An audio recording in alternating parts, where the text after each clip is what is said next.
Thank you all for your patience. We appreciate you. Please welcome next, we have Jessie Wayland, a parent who works in biotech and medical devices. Welcome, Jessie! Good, Jessie!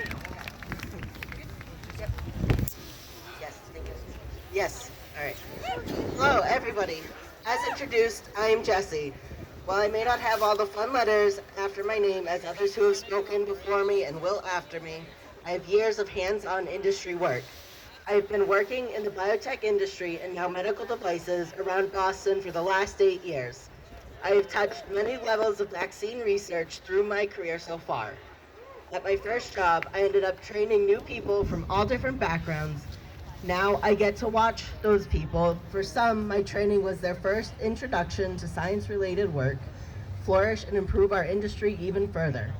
We joked about lab kids sometimes, but now seeing them grow beyond that truly does make me feel like a proud parent. But I did not come here to gush about my lab kids from many years ago, as great as they are. I came here to speak about how Robert F. Kennedy Jr.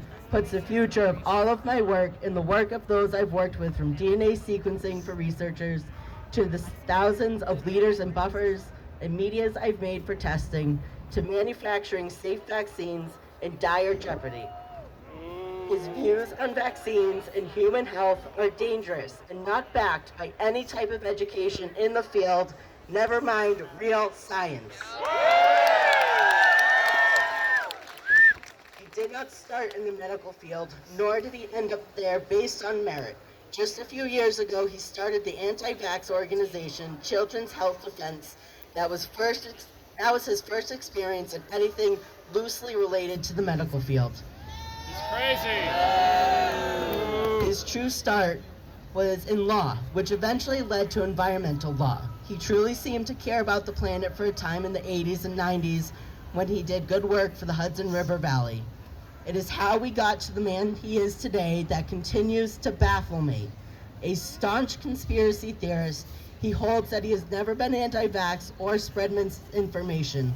However, he was banned from Instagram 4 years ago for spreading misinformation, and as recently as 2023, he repeated the already proven lie that vaccines cause autism.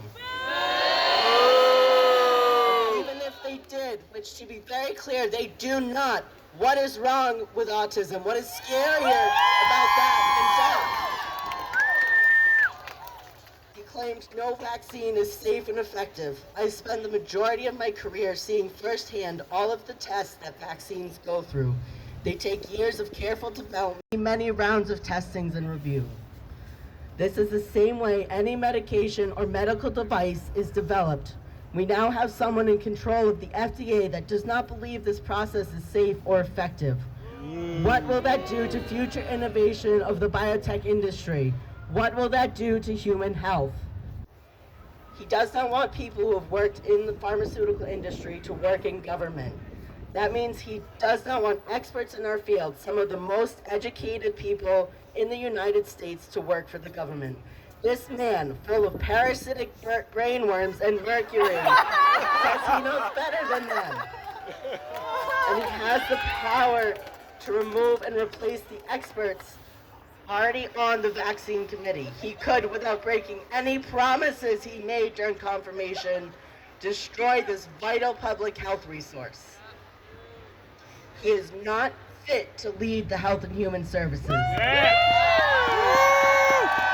He is a disgrace to the Kennedy name and a disgrace to Massachusetts.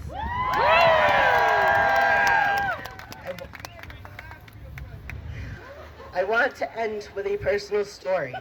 When my oldest, who is now 13, was not even 2 years old yet, too young to have gotten all of their vaccines to be safe from deadly childhood diseases, we spent a day up here in Boston. Well, we spent many days here. They loved the Science Museum and the Children's Museum, but one day was very different than usual. On the news that night, it was announced that there was a tourist in Boston that tested positive for the measles.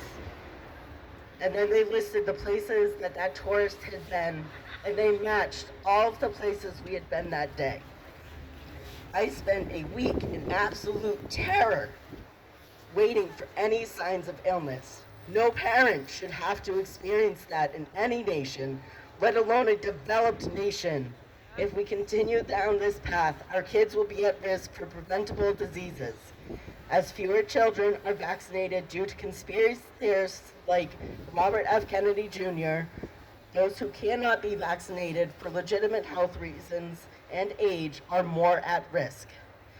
Thank you, and do not forget to be awesome.